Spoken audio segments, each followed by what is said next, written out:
Tesserin, relatore di minoranza il vicepresidente Sergio Reolon.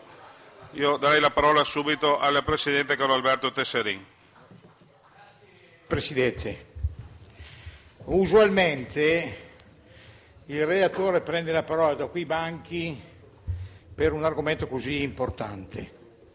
La volta scorsa, quando abbiamo parlato dello Statuto, io ho iniziato presentando all'Aula un monte di carte che erano la sommatoria delle riflessioni che avevamo fatto in Commissione.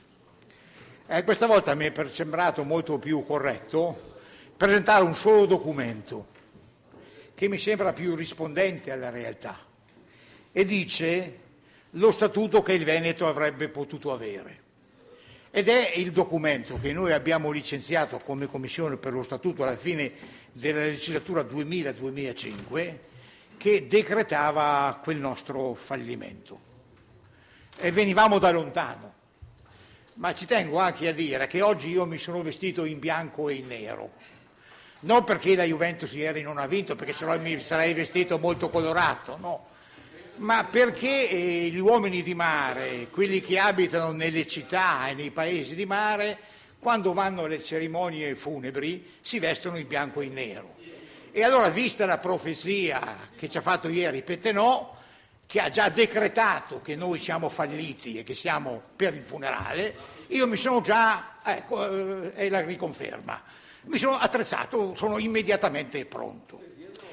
Stavo dicendo che veniamo da lontano nella sommatoria dei nostri fallimenti e dopo cercheremo anche di capire a chi sono serviti i fallimenti, perché non è mica mai vero che i fallimenti sono solo disastri, perché per qualcuno sono un grande vantaggio. E allora a me pare importante che ci ricordiamo che la Regione del Veneto è stata la prima in assoluto a presentare due splendide proposte di disegni di legge sullo Statuto fatti da Galan 31 ottobre 2000,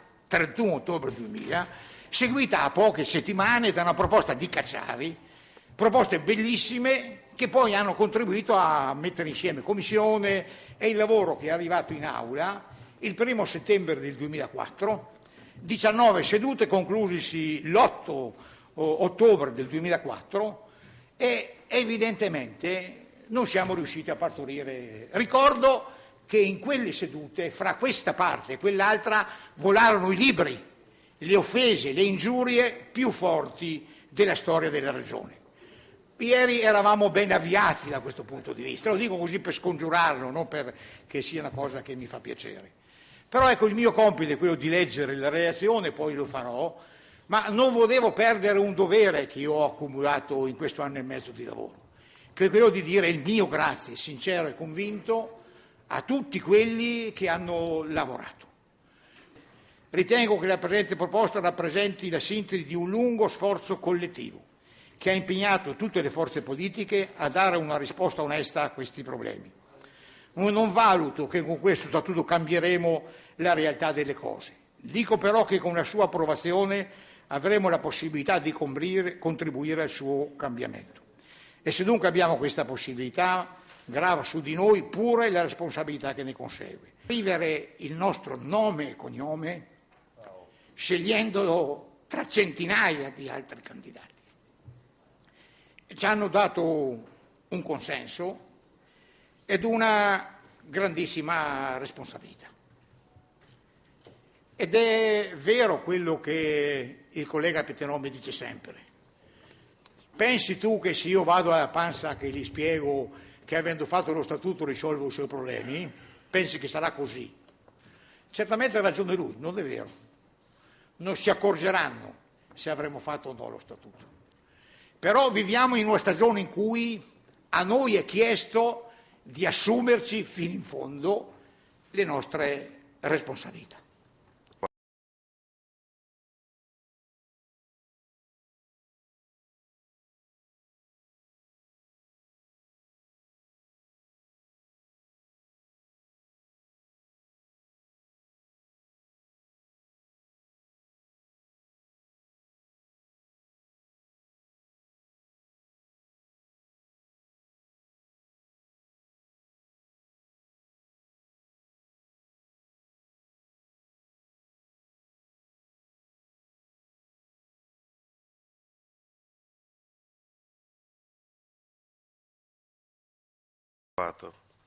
Sull'ordine dei lavori il Presidente della Commissione Statuto Carlo Alberto Tesserin.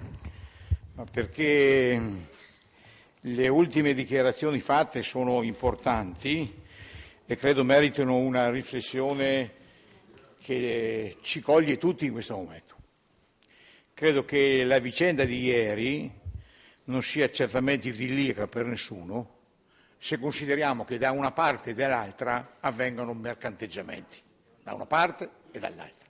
Sicuramente il contrario del rispetto della democrazia, di chi è eletto prendendo dei voti e che adesso in condizioni drammatiche per la realtà nazionale vede da una parte e dall'altra compravendite che così hanno una delusione totale. Mi rendo conto che il lavoro dell'Aula non ci dà una mano in questo senso, perché articolo 51, articolo 11, le cose che sono state citate, tutti sanno qua che noi stiamo facendo un'azione in cui due consiglieri, a torto o a ragione, secondo me ovviamente non a torto ma a tortissimo, stanno impedendo democraticamente che 58 possano, dopo aver sviluppato l'inimmaginabile, decidere che democraticamente sbagliano, fanno un errore, decidono che questa Assemblea ha deciso di darsi uno statuto ipotizzando anche un percorso con i numeri dei consiglieri riferiti a un dato numerico.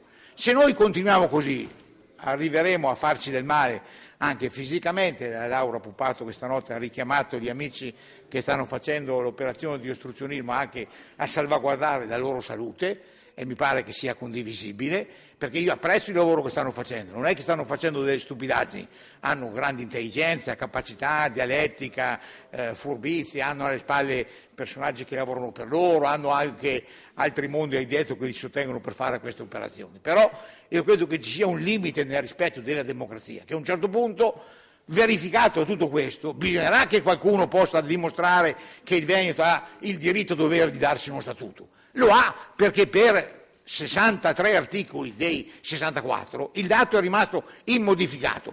Tutte le cose su cui cerchiamo di ascoltare, non di ragionare, sono offensive per il lavoro che abbiamo fatto. Sarebbe ora che ci pensassimo seriamente.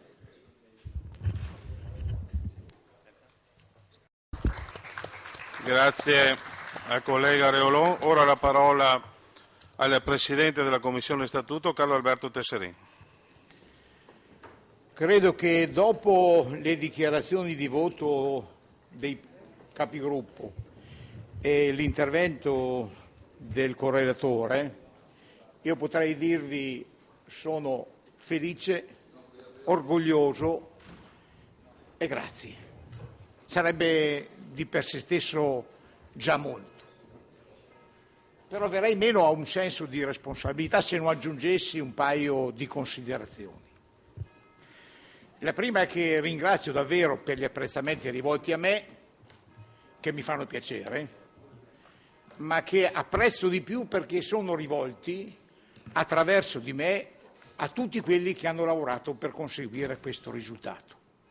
Non avrei potuto essere qui per registrare un consenso positivo se non avessi avuto la collaborazione dei miei vicepresidenti, in particolare il vicepresidente Reolon, di tutta la Commissione, ma in particolare della struttura, i consulenti certamente, ma in primis la realtà che all'interno di questo Consiglio noi abbiamo trovato, valorizzato, per arrivare oggi qui a dire le cose che insieme avete ritenuto di dover dire. Però c'è un ringraziamento particolare che voglio fare, che non è stato rilevato negli interventi. E voglio dire ai due presidenti, Ruffato e Zaia, ai colleghi assessori, agli amici consiglieri del Consiglio e della Commissione, alla struttura nostra generale del Consiglio, dal segretario generale ai componenti dell'ufficio di segreteria della Commissione, ai nostri impiegati, ai nostri motoscafisti, che sono quelli che hanno fatto parte della fatica di questi giorni, che hanno lavorato con noi e per noi, che oggi noi licenziamo lo Statuto del Veneto alla unanimità. Alla unanimità, nessuno. Guardate che neanche nel 1970, quando c'era un solo partito che poteva farselo da solo, quando c'era la stagione dell'avvio e della speranza, quando in allora era una società più semplice di quella di oggi. Oggi noi in una stagione difficilissima, dove le forze politiche sono dilaniate, divise, conflittuali, fra maggioranza e minoranza e all'interno delle forze politiche. Noi qui, alla unanimità, votiamo lo Statuto del Veneto. Non l'ha fatto neanche la Lombardia 3 anni fa, dove era più facile per quella ragione. Non l'avevamo fatto neanche in commissione quel giorno del 1° di agosto, che a fronte di un atto per me eroico del mio capigruppo Bond, abbiamo retto sui 60 consiglieri e insieme abbiamo licenziato statuto e regolamento, ma con un'astensione. Però la realtà nazionale è che non c'è nessuna regione d'Italia che abbia mai licenziato all'unanimità il proprio statuto. E allora la bilancia, il segno premonitore, siamo primi. Non è che lo diciamo perché il dato della bilancia, che è un segno significativo perché noi abbiamo raggiunto questo risultato perché abbiamo tenuto al centro della bilancia la responsabilità, non gli obiettivi di uno, di qualcuno di noi. Abbiamo voluto che l'equilibrio fosse la responsabilità. E allora lo statuto che ci accingiamo a votare non è quello che poteva volere il nostro Presidente Zaia, non è quello che poteva volere Petenò, che poteva volere Foggiato, Puppato, Caner, Bortolussi, Bottacin, Grazia, Franchetto, Bond. È lo statuto di tutti noi, è lo statuto della nostra regione, è lo statuto che ci consente di dire che l'8 ottobre del 2004 siamo usciti da quest'Aula sapendo di aver omesso ad un dovere. Oggi noi stiamo per uscire da quest'Aula con la soddisfazione di aver insieme lavorato per ottenere un grande risultato. E non è unanimità convenzionale, falsa, è vera. Basta mettere insieme gli interventi di oggi. Non è che c'è stata una adesione di facciata. Chi aveva delle riserve le ha espresse, le ha con forza dette, perché non può essere che in una stagione come questa ci sia una unanimità di contenuti politici. C'è una comune responsabilità di ottenere un risultato che è l'esempio che vogliamo dare alla nostra gente. E allora io credo che perché noi, dopo essere usciti il 1° di agosto dalla Commissione così bene, ci siamo perduti. E secondo me è un passaggio importante questo. Non è che abbiamo perso del tempo, secondo me lo abbiamo guadagnato. Noi ci siamo trovati di fronte a una modificazione esterna che non ha voluto mettere in evidenza perché noi eravamo arrivati a 60. Questo è un dato che manca, che vorrei che i giornalisti comprendessero, perché altrimenti i nostri concittadini non comprenderanno mai questo passaggio. Perché noi che avevamo scritto come forze politiche negli statuti 48, 48, 50, 48, poi siamo arrivati a 60, ma siamo impazziti. Siamo arrivati a essere fuori della realtà che non comprendevamo con quello che stava dentro al mondo esterno, perché siamo arrivati a 60. E allora credo che per spiegare perché siamo arrivati a 60, per capire cos'è la democrazia vera, dobbiamo fare questa osservazione. Con la legge elettorale che noi faremo, secondo me incredibilmente bella per il parametro 100.000, noi avremo a Belluno 2 consiglieri. A Belluno. Oggi, attorno a Belluno, la realtà della provincia di Trento ha la bellezza di 34 consiglieri. La realtà della provincia di Bolzano ha 35 consiglieri, la realtà della provincia di Udine ha 26 consiglieri e il sotto circoscrizione elettorale ne ha la bellezza di 5 nella sua limitatezza. La provincia di Pordenone ne ha 14 consiglieri, lo Stato federale del Tirolo ha 36 deputati, lo Stato federale della Carinzia ha 36 deputati. Allora, perché io mi affrettavo a dire sistematicamente qui che il 60 non era un parametro folle, irresponsabile, legato alla incapacità di rispettare la democrazia? Lo dicevo esclusivamente perché dobbiamo sapere che la rappresentanza territoriale, quando avevamo scritto 3 minimo rappresentanti per ogni provincia, nasceva da questi dati. Il che non significa che io adesso sto smentendo la obbligatorietà di tener conto dell'articolo 14 del provvedimento nazionale. Non è questo. Io mi ero appellato all'Aula per dire stiamo attenti a quelli che facciamo. E abbiamo trovato un marchingegno che non è una buttata, perché nessuno si illuda che quel 100.000 è lì per facciata, è un 100.000 serio. E quando faremo la legge elettorale sarà un dato di riferimento ineludibile a cui noi faremo riferimento. Però la realtà che noi con questa legge vogliamo mandare a Roma è mi su Veneto, mano su Mona.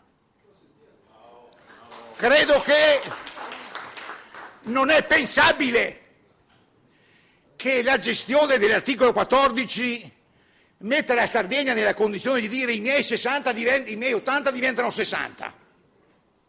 Non è pensabile che il Trentino, che il Friuli Venezia dica i miei sono 60 diventano 48. No, perché se così fosse, se follemente e stoltemente questi provvedimenti di riduzione del costo della politica fossero interpretati nella negatività dell'equità, ha fatto bene prima l'amico Foggiato a dire oggi nel Sole 24 Ore la gratifica delle condizioni di evasione fiscale ci dimostra che la provincia nostra meno virtuosa è al 55° posto e che Venezia è al 107° posto delle province. Vuol dire che la balla che qui ci sono tutti evasori è da un'altra parte.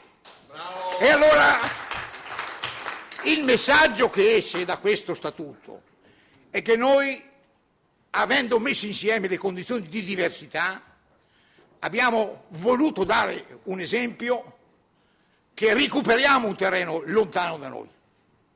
Cerchiamo di dire alla nostra gente, quella che ci conosce, che abbiamo capito. Sapevamo perfettamente che andavamo fuori sintonia, che siamo ancora fuori sintonia, perché quello che la gente si aspetta da noi è che riusciamo, proprio perché siamo il Veneto, perché veniamo dalla fatica di questa gente, che si è trasformata come nessun'altra regione nel Veneto e nel mondo, dobbiamo saperli interpretare e ricollegare nel momento della difficoltà. E allora io comprendo le aggettivazioni rivolte allo Statuto, caramelloso, autoreferenziale, timoroso, non coraggioso. Sono tutti elementi di positività, perché significa che i consiglieri si sono fatti carico di leggerlo, di studiarlo, di comprenderlo e poi di criticarlo. Ed è la ricchezza della democrazia. Ma questo non impedisce a me di dire che dentro ci sono delle condizioni straordinariamente positive e che il lavoro che noi abbiamo fatto per parametrarlo con gli altri statuti della realtà nazionale ci consente di dire che quando il nostro Presidente Zaia, che quando il nostro Presidente Ruffato andranno a sedersi in quelle sedi nazionali, porteranno un statuto che sarà invidiato e copiato dagli altri, non diversamente, perché gli elementi di novità non sufficientemente conosciuti dalla stampa, non diffusi in mezzo alla gente, le cose che oggi sono state dette forse per la prima volta, io ricordo le analisi bellissime che aveva fatto Fracasso, che aveva fatto gli amici quando hanno cominciato a dire gli articoli 5 e l'articolo 6, vediamo come valgono nella loro interezza. E allora io credo che noi abbiamo la possibilità di dire agli amici del mondo del lavoro e dell'impresa che hanno voluto richiamarci e hanno fatto bene e li ringraziamo per questo. E ci hanno detto il Veneto e i veneti. Noi stessi come rappresentanti delle imprese e del lavoro ci aspettiamo un grande segnale di responsabilità da parte della politica veneta che è convinta della forza e delle ragioni delle sue differenze e diversità, e oggi le abbiamo dimostrate, sappia metterle in secondo piano rispetto alle inderogabili necessità di dare spazio al valore primario degli interessi comuni. Ecco, io credo che noi oggi possiamo dire ci siamo. Quel messaggio è uscito un giorno dopo che noi qui avevamo chiusa la nostra battaglia. Però è stata una battaglia civile, democratica, terribilmente faticosa, ma utile a farci capire fino in fondo quello che noi volevamo ricercare e ottenere. E allora io credo che io devo dire a tutte le forze politiche, in primis evidentemente a quelli della minoranza, mi perdoneranno i miei amici della maggioranza, perché hanno svolto un ruolo non importante, determinante. Mi consentiranno però quelli della minoranza che io dica ai miei della maggioranza, a Cattaner, in particolare a Bond, che tante volte in commissione io sono stato uno della minoranza e che tante volte io li ho trattati male. Però devo dire che se questo serviva per arrivare qua, io sono lieto di averli trattati male, di chiedergli scusa, ma di dire insieme abbiamo messo un grande statuto a disposizione della collettività. E allora io credo che, siccome noi possiamo dire ai nostri elettori abbiamo capito, le cose che ci ha detto Franchetto oggi sono esemplari, no? Quando lui dice il dovere di dare l'esempio, la politica deve riprendere il suo ruolo, la politica riacquisti il senso di qualità morale, la società deve individuare i termini della sua capacità di essere, di mettersi in sintonia. Ecco, io credo che noi adesso, insieme con questa carta costituente, che dovremo portare in aula per la seconda lettura entro i 2 mesi, appena un giorno dopo, che dovremo licenziare il regolamento quanto prima, che dovremo studiare la legge elettorale avendo la lucidità di capire a Roma se sono seri o se non lo sono, come tante volte non lo sono. E allora la serenità e la forza che ci deriva da questa considerazione è quella di poter dire alla società nostra che insieme siamo una forza. E oggi noi dimostriamo che insieme siamo una forza. Quella forza che è insita nel popolo veneto, nella gente veneta.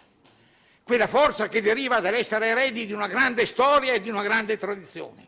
Quella di Venezia, capitale del Veneto, come abbiamo voluto riscrivere, ma in grado di diffondere cultura e storia al mondo con livelli straordinari. E allora io credo che la responsabilità che deriva dal voto di oggi è che insieme gridiamo viva il Veneto, viva l'Italia.